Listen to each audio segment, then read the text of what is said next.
Hi everyone! Thanks for coming today. I hope you've been enjoying LightBox. I'd like to introduce you to Max, who is today's speaker. Hi guys.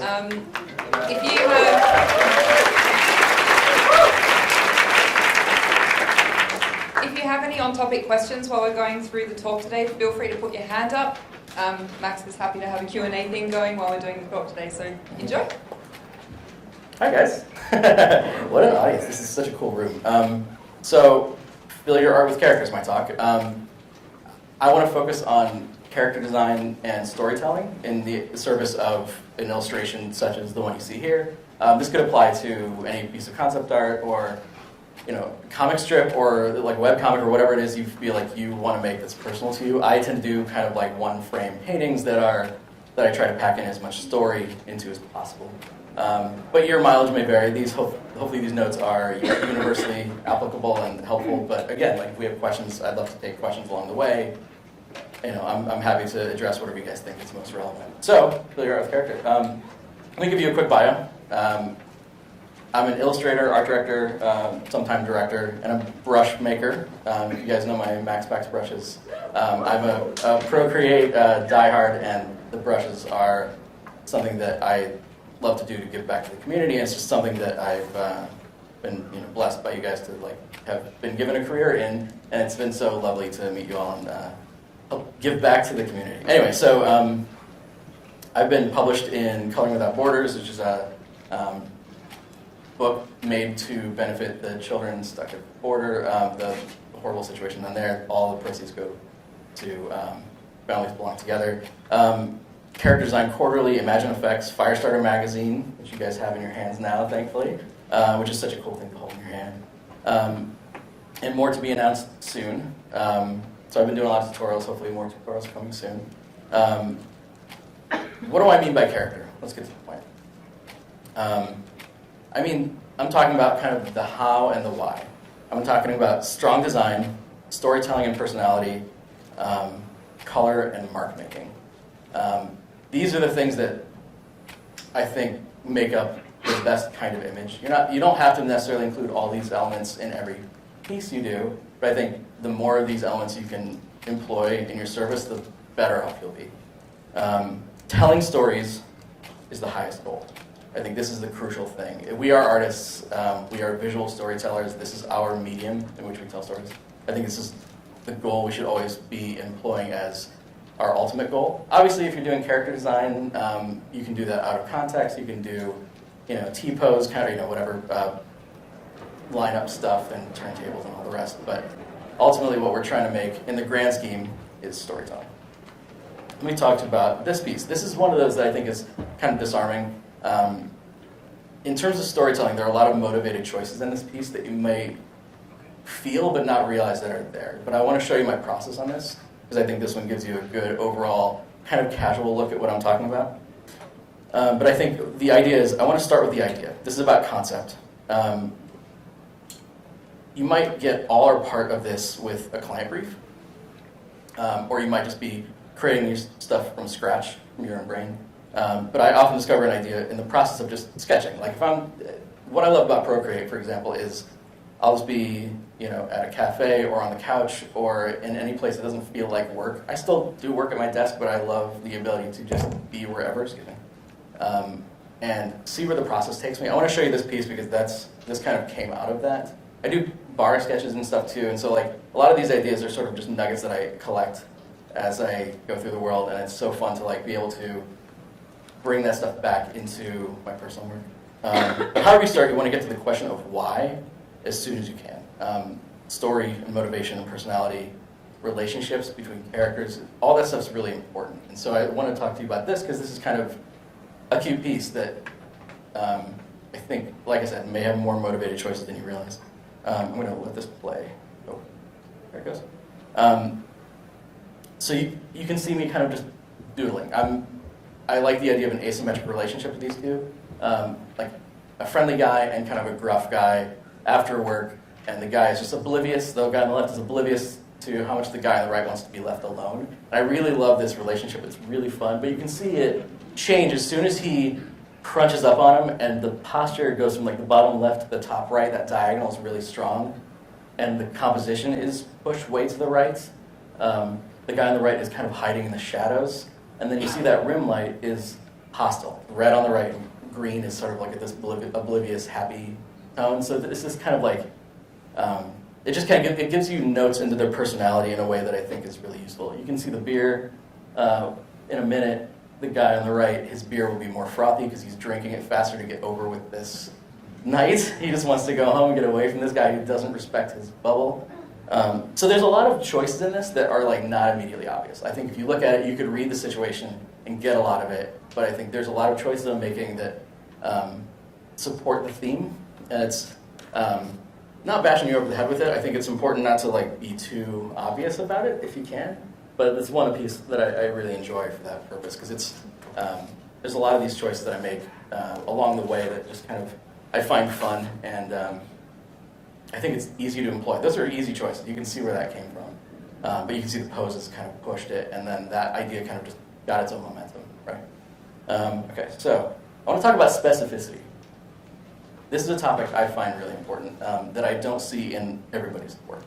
When I see this missing in a lot of young artists' work, you know, where you're coming out of art school, you know a lot of the design fundamentals, but some of the storytelling and the motivations behind choices aren't especially clear. Research, I don't know why, I've been seeing a lot of backlash about reference recently. I don't know where this stuff comes from. It seems to come back a lot. It's nonsense. Research and reference are your friends. They're the best thing you can do to up the quality of your art right away.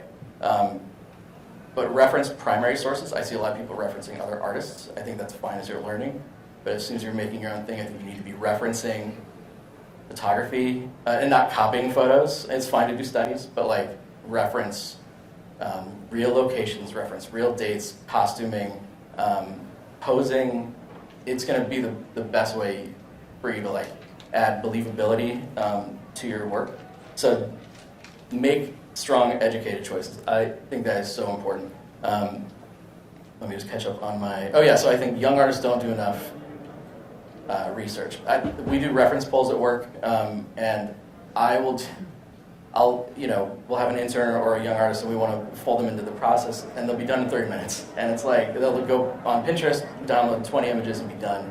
And I'll spend the day doing research, and I'm not joking. But I'll at least have a day getting my mind in the theme and kind of marinating in the world and following a thread, and it gives you ideas. And like also my reference is crazy. It's not super specific. It's thematic and sort of like there's just random textures, lighting of a scene that doesn't have anything to do with the piece, color palettes, weird creatures. It's just things that make me feel a thing. It's a mood board that just like isn't super targeted. And I see a lot of research reference from young people. It's like if you want to do a scene, they'll just look up things that look like they want to make. And that's not the same thing. I want to make sure you're kind of living in this world and understanding it, and then you might not even look at it again. It might just like spark an idea. It's a way of ideating. Yes, just a minute. And I think that's super crucial. I have a question. So the question was, am I sketching alongside my research as I go? And I don't usually. If something like, if it's enough to spark an idea and I'm ready to go with it, yes, I will. But it's not often. I usually have kind of a research mode and then kind of sit with it for a little bit, make some selects, like put some my favorite ones in a select folder, and then start sketching. Not necessarily with specific things in mind. But yes, sometimes. Sometimes I'll be like, I'm definitely coming back to this later. Okay, so the reason I talk about research like this is I think reality is always much more complex and surprising than our memory. Our brains love to just simplify. We are kind of pattern matching and simplification machines. Artists are filters for our worlds, and I think there's so much of, if we can get out of our own heads, that's the best way you're going to get specific, interesting, surprising choices. And so I think a lot of your work is reflective of the quality of the research and reference that you did, or at least of your life experience and the things that you have in your brain. But then again, I still will do research of things even that I know very well, because I think, and like I said, I do off-topic research. I think that's important to bringing elements of this stuff into your work. And specificity is believability in storytelling. I really believe that. Like the more like if you're ever walking down a street and take a photo of a street, you're going to see more crazy detail than you would ever draw if you just drew it from your head. Graffiti and trash and a water line from a flood and, you know, like runoff marks and just things that tell a story of the history of the place. Same for like the way clothing wrinkles, as simple as that. Like it's the way that you can add history and like a grounded quality to your work. So this is a piece that I think it tells it in a very, again, kind of like a disarmingly simple way. This is a piece inspired by Venice in the 80s. I live in LA. I like to examine the history of the place that I've lived in, or the place I live in different times. I think it's an interesting. These two, I had this idea of two people on the Venice boardwalk crossing and kind of flirting as they go. I wanted to make sure it felt authentically 80s. So I did a lot. This is one of those few pieces. I don't always put it on my piece. I like now that Procreate has, or now that the iPad has like the split pane, I'll do that a lot. But you can see that here where I'm gathering reference for the bikes, the specific 80s BMX style bikes that might have been in Venice in the 80s. Costume and color palettes came from a lot of this stuff too. And it's just a spirit of something I want to capture. So you can see there, one of the other things I like about this is since they have a relationship, their colors are kind of the same palette, but crossed over in little, there's like accents of each other in each other. I think that was kind of cute. This is a piece I love. I think this is probably the best explanation I've got of this one. This is a piece, I might skip ahead just so you can see the finished piece real quick. I'll come back. This is a piece I call Trackers. The idea of this is, when I talk about specificity and reference, there's a ton of that in this one. This, for me, the story is all told in the wardrobe and just his body posture and everything else. This is a man, I picked the 1870s as my time. He is an ex-Union Army soldier who is escaping his life that he can no longer live with from what he did in the war. And so his costuming is, he's got layers of Union soldier uniform in there. He escaped his life with as little as he could bring with him. And he's layered on, he's now like surviving with his coyote friend. These are two kindred spirit lone trackers who, this is their life. They depend on each other now instead of, he's basically like opted out of society in order to survive. But he's got his Winchester repeater that is the gun that won the West. He's got a Union Army belt buckle, and that's the way they wore their coats. But he's got a unique, Western hat that he picked up along his travels. His hair is long, and he has long features that mirror the coyote. These are things that I think are implicit in the story that you may not pick up on right away, but I think subliminally you're getting them. He's not just a cowboy. He's a man of the history, and it's all told through his costuming. Let me back up and show you the process on how I developed this. And you can see how ugly it started. It was sort of me just like, it's almost like bookmarking the idea. It's not pretty, but the proportions are kind of getting worked out. I wanted a long, slender body as a man who is tracking. He's not fat and happy. He's lean and depends on what he's about to hunt for his food. Same with the coyote. He's rib cage and belly is very thin. So they kind of mirror each other that way. He's got this big, the cowboy has this big fur to keep him warm against the elements.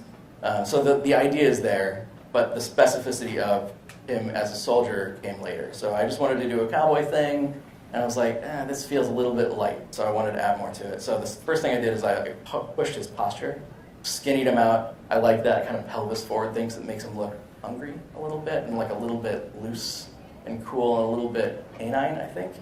Then you can see me like lengthening the face and kind of like finding some of the posture I think is really important to the storytelling. Because he looks comfortable with this gun. And you can see me like hanging the gun more, so I have like more weight into the gun, so he's not sort of like shoulders up. But I'm layering in more detail and kind of working out the mirroring of the features on them. And then the next phase, I started just coloring and laying in tone. The other part about this piece, and I'll come back to this later when I talk about mark making, the rendering style on this was inspired by N.C. Wyeth, who was a turn-of-the-century painter of like Western scenes. So that's another reference, another bit of specificity that helps tell the story that even again, subliminally, you may not catch, but you've seen images kind of in this spare, minimalist kind of rendering style that hopefully call to mind something, even if you don't know the artist's name. You don't have to, it's still useful. So there you go. How versus why. I mentioned this earlier. I'm thinking of the how as the design fundamentals, the stuff that you went to art school for, or didn't, the stuff that you've heard before, but I want to apply all of this stuff to the why. So this is all going to be filtered, I'm going to go back and forth. But composition, shape, language, exaggeration, gesture, flow, and motion all tied together. Rhythm, and then the way you do it is you push and iterate. You can see this, I think, is a great example of iteration, this one. So I'm going to jump forward, let this play. Play? Yes, okay. You can see, so this was drawn from life at a coffee shop, or started that way anyway. The guy here had this crazy mustache and tons of hair and the clothing that you saw. And he's just like, man, the guy's a character. Like, when people give you that, you cannot help but draw them. But you can see that it started kind of ugly. It was sort of more like what he looked, and he didn't look ugly, but you know what I mean? My drawing was not pushed and interesting. And you can see me doing these flowing, gestural, fast, long lines to find these shapes and simplify. So I'm intentionally employing tangents subtly. I'm trying to get overlapping shapes still, but I'm using these gesture lines. There's sort of a Riley method inspiration behind some of this. If you guys are familiar, it's taught at Watts Atelier and a lot of Atelier style figure drawing and facial construction methods. I'm using some of this stuff. I actually took a Watts Atelier course in October and November last year. And so I'm employing some of these ideas more loosely than they do. But I'm trying to make sure there's flow between all these lines. There's not a line that just terminates for no reason. Everything's flowing and smooth, and I think that's really crucial to the success of this piece. So you can see, like, the nose will get further pushed. I guess that already happened. And you can, this is a quick rendering. It's fairly flat on this one because I didn't think I needed lighting to tell the story. It's all about shapes. The more lighting that would be there, the more it complicate the shapes. So these big, graphic, dark shapes of his facial features are what I was focusing on. And that was big, orbiting arcs of, like, the mustache. I pushed way beyond what he had in reality. But I think it was a successful piece because of it. Like, just, it becomes, the character became bigger than the real life person and became almost realer because of it, I think. Anyway, okay, so that's that. These guys, if anybody watches The Curse of Oak Island, it's a History Channel show that is a total guilty pleasure, bit of nonsense that I can't get enough of. This is a fun piece. I was a caricature artist for a lot of years, and a bad one at that, but I've gotten better over the years. Let me show you the people this is based on. This is Rick and Marty, and you can tell they are, it is Rick and Marty, actually. That's a weird, it's not Rick and Morty. These are, like, these guys are real characters. They're such funny characters. They're treasure hunters in Nova Scotia looking for buried treasure, and it's the stupidest, greatest show. But as just a fan, I wanted to draw them because Marty on the right has this great low goatee and this big hair, and he's kind of like a little bit looser and sort of like immature compared to his brother who has the money to fund this expedition. He's on the left, and he's kind of a little bit muscly, a little bit stocky, and I just love the contrast between these two. They're brothers, which makes it even better. So you can see what I'm doing here is comparative. It's like contrasting character design. So what I've done is I've done every choice I made opposite of each other as much as I was able to. So if Marty on the right has kind of this hourglass, narrow head, Rick got a wider in the middle head because it makes him look like a rock, right? He's stable and he's got like these great cheekbones. And Marty on the right has this like really narrow thing because he had that amazing goatee that, like, I just really wanted to be low and wide and kind of super exaggerated. And his hair is big and kind of dramatic and floppy and a little bit 70s. I love that about him. And Rick on the left is just a little bit more tucked in and a little bit more put together, and a little bit kind of muscly, a little, solid. And so, like, if Marty's nose is a little bit high on the right, Rick's nose on the left is lower and more bulbous. This is caricaturing based on the real people, of course, but, like, I'm trying to make sure that these are all contrasting choices, and I'm pushing aspects based on each other, not necessarily based on what I'm seeing here. Like, if you look at Rick here, his mouth is not necessarily just tucked right up against his nose, but it looks good between these two characters. So I'm making these choices as an illustration, and it's still totally recognizable once you see it, but, like, there's choices that I'm making just for the success of the illustration. Funnily enough, they're always dressed in, like, red and blue or green, and so it's like they're just walking brand versions of this show, and I just love what they do. It's so stupid. This is a guy who did a bar. It's funny at like sports bar kind of things, you get people in watching screens, and so that's a really good way, instead of just like people working on phones or laptops at coffee shops, it's a really nice way of capturing people doing something different, a little more lifted, and a little bit more engaged and looser because they're at a bar. This dude was cracking me up. He was just such a character, really scruffy, a little bit of a big nose, a little bit of long hair, and I just went ham on it. I had so much fun drawing this guy. I don't really have anything of there wasn't much redrawing on him. It was a lot of just like trying to make interesting, weird shapes to capture the personality of the guy. He was big and loud and fun, and I was like, his hair was there for show. Like he's having fun with his hair, so I'm having fun with his hair. I think if you're caricaturing someone, look at what they're trying to present to the world and push that. Because like, especially if you're working as a caricature artist, that's what they think of themselves. You can give that back to them, and they'll love you for it. I do that a lot of times with, like, pretty women are hard to caricature for me. So if you look at what they're exaggerating about themselves, their hair, their makeup, whatever it is, push that and you'll have a happy client. This is a guy who drew at Starbucks. It's fun, like, to get these guys, because they're in line for like a minute, and you just have to capture as much as you can about them and make up the rest. And so, like, this was just this tall, lanky, smiley guy. He just had such a good look to him. So I wanted to kind of make him look a little turtle-like. And push a lot of that aspect into him, and just that had so much fun with the length of the neck and like just squishing the head, so it was really extreme proportion. So a lot of these shape choices are based on just, again, pushing and exaggerating what's already there. Punisher here, as a contrast to the last guy, is just stocky and immobile. He's a guy who's got guns and explosives. He doesn't need to karate kick you in the face.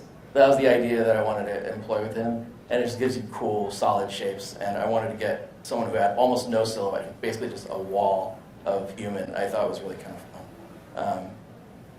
This is a dude who, I like this guy a lot. I'll have do I have a video of him? I do. He started, so I draw old men for fun sometimes just because you can do the worst things with their face and it's still really fun. If you're out of ideas, draw ugly old men, because it's just delightful. You can do the weirdest things. So here you can see how it just started as like a generic nothing drawing. It was kind of just unpleasant to look at and didn't have anything. And I started you saw I took a diagonal out of his face, and I was like, okay, he's leaning. I wanted to get some shape and some like gesture to it. I'm trying to get long, skinny shapes as if he's got like meat hanging off a bone. So you'll see a lot of like his forearm and his legs, they're really long and skinny, and then just like a little bit of gravity collecting in the joints. That's super fun. Like I want a jowly, fatty, like if you scared him, he would just jiggle all over the place. So the story in this developed, I was like, I just wanted him leaning against a bench, the way you see old men sitting on benches all the time. And I was like, what if he's just got this like screw you attitude with a beer in public? And what are you going to do? Stop me? He's an old man. Like, he's that guy, that kind of like screw you attitude. I liked where that was going, and I was later trying to figure out what color to make a shirt. And he's got this like fun, silly hat. And so I was like, oh, he's getting a Hawaiian shirt. Because that's like it doesn't suit his face at all. And I love that contrast to make him look like in his mind, he's being fun and young, and everybody else just sees him as this like weird set of contrasts. I really like this piece. And so like minimal background because I just didn't want to distract from the, what's going on in the forehead. You just don't need it. And the hatching and stuff, I wanted to make sure it gives you texture. I did a lot of warm and cool because old skin tends to have a lot of like cool veins and a lot of like color variation and modeling and stuff. So the hatching played a big part in the success of that. These guys again study in kind of contrast in character design. So you always hear this like stupid exercises like make a rectangle person, make a square person, make a circle person, and a triangle person, or whatever. And this I was sort of basing that a little bit on basing this on that kind of idea, but to really push these characters in interesting places. So each one of those is kind of drawing on different shaped character, and I think that's where the rhythm and repetition comes from. You've got each character is kind of made of squares, or in the case of the guy on the right, I think triangles are a little bit limiting in a certain way, but he's more long and skinny and crooked, and the guy is very, like, with the brass knuckles, is very, like, round and solid, and like, he's got no air gaps. He's got no negative space. He's all just solid. And then the little kid at the bottom, I put in there because it lifted the piece into a different place. Like, it was a way of, like, giving you this, like, little renegade jerk of a kid.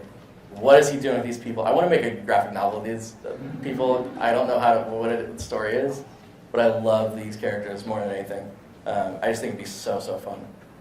All right, so on to the why. So there's story in a lot of those pieces. I try to employ it as much as possible, but that was the focus on shape, character, and like good design, right? This is almost like a screenwriting kind of exercise. So if you're stuck, you can look up some of those things. But I think honestly, these are the questions that I'm asking myself, whether it's for work, whether like I mentioned the client brief. When you're going through client briefs, you'll get nuggets of ideas that you have to extrapolate into these whole finished things, and it's like you kind of have to fill in the backstory, I think, in order to make this stuff work. So, what do your characters want? Where are they coming from? Where are they going? What's the conflict in the scene or implicit in their mind? How do they feel about other characters? We touched on that with the bar bubble guys. And believable personality. I think all these things are what you want to try to fill your characters in with. These characters here on the right, I call this piece Return to Moss Cliff. And my idea is, I think I have steps of this, yeah. I drew this first one on the top left as I was just sitting down. I wanted to get kind of this fourth spirit, Lord of the Rings kind of vibe, a little bit fantasy sort of. And I started drawing this like blobby, like uncool little moss character. I liked where it was going. It was funny that I found it, he looks cowardly and he's holding a stick, and I was like, oh, there's a story here. So like I said, I like to let my stories kind of evolve along the way. I see a little bit of a nugget of personality in him. He's being brave against his cowardice, and I love that. I was like, I want to see where the rest of these characters look like. What do his friends look like? And so did this little girl on the left, bottom left, similar kind of thing. And then I did a character on the top, and the story started to take on a bit of a Goonies vibe, I thought. So the guy on the top right, on the top there is inspired by Josh Brolin in the film when he was like a teenager. He just had the headband, and he was like the cool guy. So all of a sudden now they're like defending themselves against something, and what are they defending themselves against? Where are they coming from? Where are they going? The hills in the background are their home, and they're trying to get home from, maybe they got washed away in a storm, and so they're in a little dry riverbed with dead grasses alongside of them. They're green, they're made of moss. They are trying to survive in this deadly world to them, and they've got this canyon of hives next to them. And I think that's super interesting. All of a sudden, you've got the whole story in this piece. You've got this like Lord of the Rings band of brothers kind of thing of trying to get home against all these odds. And so the color palette was something that I wanted to figure out, because I was like, you got the Lord of the Rings kind of like romantic sunset-y thing, didn't feel right. I wanted to get them in shadow so it felt like they were not safe. Then I wanted to get that bright, lovely green in the background to make it look like safe haven. That's why they're going back to that, because they kind of match that. Their eye color and the hill color are the same. So it's a way of like tying them to that. Those are the color studies I did. I ended up on a kind of a hybrid, but it's most like the bottom right. And so I brought that that thumbnail back into my piece after I finished the line art. So this is the line art. And then we have the rough in pass. I like to work loose to tight. I think it gives, I'll talk more about mark making in a minute if I have time. I think I'm maybe going a little bit slow. I'm laying in loose washes, and I'll tighten up as I go. And then a little bit of rim light and finishing touches of reflection. I like the water under them because it feels like they're drawing some kind of sustenance from it against the harsh world around them. So you have these hives up top are inspired by, the word escapes me, the fear of holes and things. So you get those kind of like, it's creepy, right? Like these hives and wasp nests kind of feelings. This is a piece that you probably have seen at my banner, and playing in time lapses in gigantic screens out on the show floor, which is crazy. You can see me working out my thumbnailing process and trying to find the angle of this. I had the idea for this piece somewhat baked into my head. I wanted some like UFO nerds who had outfitted their Jeep to drive to Groom Lake, which is like Area 51 kind of, UFO nerd haven. I like conspiracy theories and people who love conspiracy theories. I think it's hilarious. And so I wanted these guys who were like huge enthusiasts who, in the face of actually finding a real UFO, don't have the skills to keep their stuff together in the face of it. So I love this idea of like them getting chased by UFO. And you'd think they are the most prepared people because they are like, they've been researching this their whole lives, and in the face of it, they're checking out and getting out of there as fast as they can. So you can see my thumbnails at the top. Trying to find the right angle to focus on their face enough, because I really wanted their reactions. I wish you could see that bigger. It doesn't really matter, but you can see me working it out on the thumbnails. And then I took it and blew it up into some color studies. I wanted this really punchy, vibrant color. Look, this is a commission for Procreate, and I was thrilled to do it with them. I wanted to be cognizant of the goal of this piece as a marketing piece, and also just because it's fun. I love big color. You've seen my book out there. You probably bought it, some of you, and thank you for that. But I love big, bold colors. I think it's fun, and it's a challenge to work with because it's a lot to take sometimes. I wanted to make this piece as like big and punchy as I could. And I want to give it an unreal, unnatural color, and I think that pink was perfect. Green is a little bit cliche, and blue didn't feel different enough from a night sky, so I ended up on this like really vibrant pink. And you can see me actually, you can see me working out the mirror lighting in his face along the way. You see that? You got the mirror, the UFO lighting is bouncing off the mirror and hitting him in the eyes. That's a thing you know when you're driving, and I love that effect from like Scorsese movies or something like that. And so you can see me, I bookmarked it in that thumbnail because I really wanted that as a part of it. Because the guy on the left has a good clear silhouette. You don't necessarily need to put the fear in his eyes, but the other guy, I need you to see how much he's crapping his pants trying to get out of there. And he's got his arms fully stretched out, I think pushing that pose so it's like completely white-knuckled and just like going as fast as possible. And the other guy is, you know, reaching as hard as he can for the dog. That's my brother's dog, by the way, Buster. He made it. I know I'm going to get questions later if I don't answer. But in the hat, you can see he's got like a Illuminati logo on the hat. The other guy's got his tinfoil hat coming off. And you can see how they're such big fans. They've even got like, you know, antenna bugs of grays and grays on their KC headlamp covers. And then handmade and some professional tools that they've scrapped together all around the Jeep. So this is a way of like, again, telling stories, specificity. These are real instruments that real UFO and weather hunters use. Some of this is inspired by that. So I wanted to make sure the dog has a UFO dog tag. And then like the sign has bullet hole, like shell, shotgun holes in it as a way of kind of telling a story about how rural the area is. This is all stuff that I'm trying to talk about. So I think you guys get the point. I want to talk about the Centurion a little bit. This is a good one for storytelling. I want to show you the process on this. Yes. This was a social media suggestion, which I liked. The idea was a sad centurion. And it started off simple and a little bit generic, and you can see it's fine. I wanted to try to more open body posture on this, so you saw me kind of play with a different pose. I'm really trying to push silhouette on this and a little bit of anatomy into this so that he feels slim underneath all that huge hulking armor he's wearing. So he feels like a person and not just like a big hulking hero. I wanted to show off, I know my anatomy, I want to show off a little bit of it in a cartoony way, but I wanted to give it a little bit of like extra weight so that it felt gritty in a way. So his fists are like real fists, I wanted to make sure that worked. That's where it clicked for me though. The composition helped me a ton on the storytelling. The lower you put him, the more defeated he looks. You'll notice the ground is very flat. I'm going to change that in a minute, and I think a little bit of slope helped him also, because it was just a little bit generic. I like the idea of a misty environment. Feels kind of sad and defeated also, and just the fog of war. And it gave me a good backdrop to play against the red. I like the red Roman colors blending with the red blood. I thought that was a nice storytelling device to help push. So I muted everything else way down. So it's blacks and grays and whites, and then just this intense red that helps kind of connect the rest of the story. A little bit of reflection to make it wet and kind of like extra sad, extra emotionally impactful.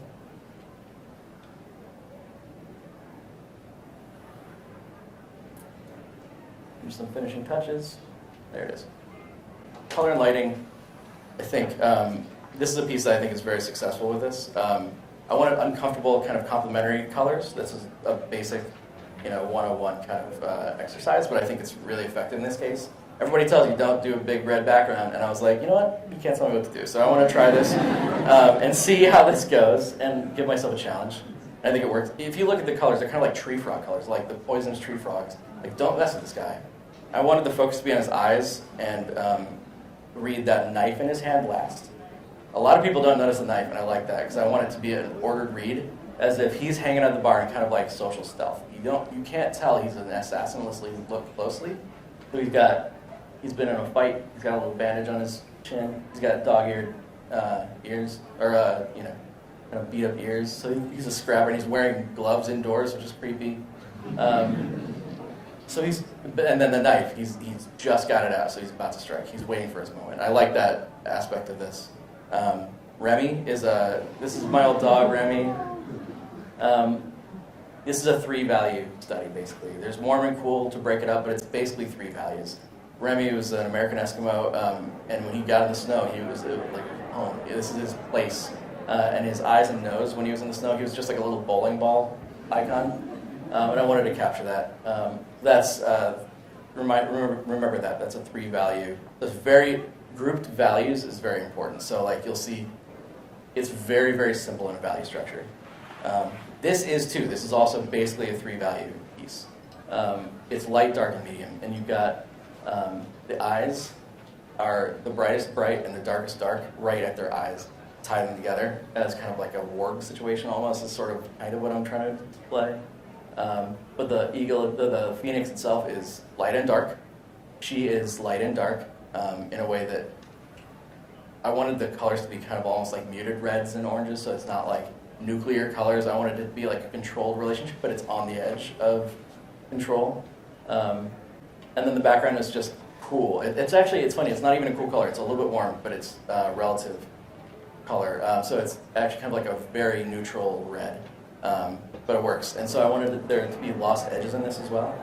So I'm kind of fading out some of the edges so the silhouette is a little bit interrupted and feels foggy and smoky. This is a piece that the lighting tells a lot of the story.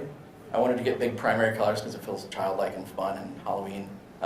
But the warm light is what's kind of bringing them out of the cool scene. The warm light is coming from the house they're about to approach, and God knows what's going to happen when they get there. I call this piece nice costumes, as if like the person who opens the door is like, hey, these are great costumes. Which I think is just ultimately charming, and these two are, it's kind of a Calvin and Hobbes-y vibe between the two that I liked. But it's a very simple kind of triad palette. It's like, orange, green, and blue are kind of like equal distance on the color wheel. And then this is almost the same palette. It's slightly twisted, but it's basically the same strategy employed in a bright scene instead of a very dark scene. So the emphasis is different, but the palette is very similar. Okay, to wrap it up, because I think I'm very close. Mark making. When we talk about character, I think we can go on and on about storytelling and all these things, and it's important, and you don't have to employ big, crazy texture. I enjoy it. A lot of the reason I enjoy it is because I make brushes that make it well. But you don't necessarily need to use it, but I think it's a tool in your quiver that I think is underutilized by a lot of people. It's so common in digital work to do all your flats with clean silhouettes and then you just fill it in. There's nothing wrong with that, but there's more that you can do if you choose to employ it. This is a piece that I think really benefits from that. I like to use parallel pens in real life sometimes. I think using a difficult brush that makes you make strong choices and work around it, give you a little bit of problem solving along the way, leads to interesting decisions. And it's really good for ideation too. I think using weird brushes is good for getting out of your head and breaking the normal pattern of your choices. This is a good one. I think it opened me up to marks I wouldn't have made otherwise. This one I think is really effective for, again, a very simple value structure, but I think some of those really intense black marks give you a lot of the impact of this. The drawing's fine, but I think the rendering is more interesting. Spider-Man's fast, short, sharp, character-filled marks that they lend you speed and motion as if he's like you've captured him. He's almost motion blurred. This is a piece that I was trying to employ. This is inspired by 12 Angry Men, the black and white movie. And I just love the characters. They're all like, angry men. And so there was just a bunch of character in their faces. I wanted to do a piece that felt like an editorial illustration of the time, using tools. This is a gouache pack piece. I wanted to use my gouache pack. This is in development, so I was trying to like push it to make sure it felt legit and realistic. So I was using very traditional techniques with this to make sure that the mark making was part of the storytelling of this. And then you've seen this guy, again, NC Wyeth references on this one. So I think, it wanted it to feel kind of thin and washy and simple, but like every mark had a lot of character to it. This is a time-lapse reel I'm going to let play if I have any questions. Do we have time? Or did I just explode over the finish line? 2 minutes. 2 minutes. I have time for a question and a half. Yes? Questions about layer number? I try to work really flat. In the very beginning, I'll work on my lighting. I'll do like a multiply layer, probably. I'll do flats, or like local color and lighting layer. And I'll work really loose. It's just to kind of establish a palette that I can sample and tighten as I go. So I don't try to get really clean on anything. I'll do that, and then I'll flatten as soon as I feel comfortable. I'll back it up. By the way, I'll back up the document in case, or I'll copy all and paste so that I can go back to it if I mess up. I mess up sometimes. But I like to work as flat as possible because I think it's important to have a sense of freedom and not be just riding your layer palette all the time.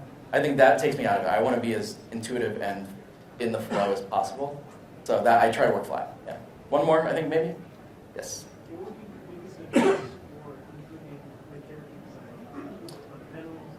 I mean, fundamentals, of course. I think, again, like I said, I think research is important. I think caricaturing based on life, you're going to get more interesting choices. Like if I just sit down and draw a random person from memory, I'm going to draw a generic nobody, and it's not going to, I mean, it might lead to something interesting because I've done a lot of people from life, but if I draw from life, I love to go to coffee shops and work from there, or anywhere I can draw real people. And be inspired by the crazy features I see on people. I think that's so much more interesting to me. So I almost think of that as my gym. I'll go and work out crazy ideas and experiment. I don't post a lot of it, some of it if it's cool, but that's where I make my most bold choices, and then I can have that in my head for later when I'm making a character that is for a job or something or an illustration. I can be like, oh, I did that thing that I liked, that I learned there, that was inspired by something I wouldn't have come up with on my own. How are we doing on time? Is that it? 4 o'clock. I think we probably need to wrap it up. Maybe one very quick last one. Yes.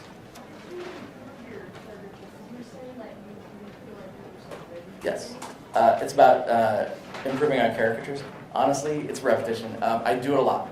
I was trying to go to the coffee shop every weekend for a long time, and that was the way that I felt I improved the quickest. I'm just always drawing. Honestly, it's boring advice. You've heard it many times, but the more you draw, the better you're gonna get. And I think the more you can push your shapes, push them until they break and back them off if it feels right. You want to know where that breaking point is. If you can get 90% up to that point, that's exactly where you want to live. A little too far is unpleasant, and you don't have to show off. The more you can push in a pleasant way, and some of that pleasantness comes just with experience. And you can use your audience. You can see what likes things get. If you push it too far, they're not going to like it. If you feel what I mean, on social media, they'll kind of tell you what worked, So I think that's a way of getting some kind of objective opinion a little bit. They're not always going to be right, but, it's some kind of measure that you can employ, I suppose. Okay, well, thank you guys so much for coming.